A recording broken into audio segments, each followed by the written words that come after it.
வங்கக்கடலில் உருவாகியுள்ள பெஞ்சல் புயல் இன்று பிற்பகல் கரையில் கடக்க உள்ளது. இந்நிலையில் சென்னையில் நேற்று நள்ளிரவு முதலே கனமழை பெய்து வருகிறது. பெஞ்சல் புயலின் வேகம் மணிக்கு 7 கிலோமீட்டர் ஆக உள்ளது.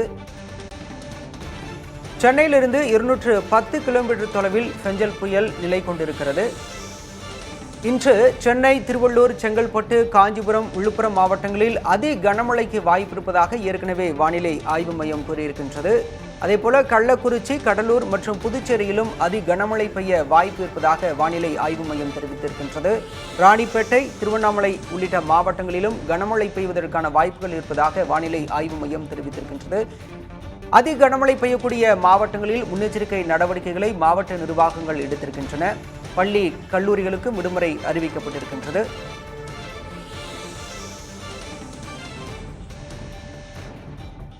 அதி கனமழை பெய்யக்கூடிய வாய்ப்புள்ள மாவட்டங்களில் இன்று பள்ளி, கல்லூரிகளுக்கு விடுமுறை அறிவிக்கப்பட்டிருக்கின்றது. அது மட்டுமல்லாமல் சென்னை பல்கலைக்கழகம், அண்ணா பல்கலைக்கழகம், அண்ணாமலை பல்கலைக்கழக தேர்வுகள் ஒத்திவைக்கப்பட்டிருக்கின்றன. அம்பேத்கர் சட்ட பல்கலைக்கழக தேர்வுகளும் இன்று நடைபெறவிருந்த நிலையில் அவை ஒத்திவைக்கப்பட்டிருக்கின்றன.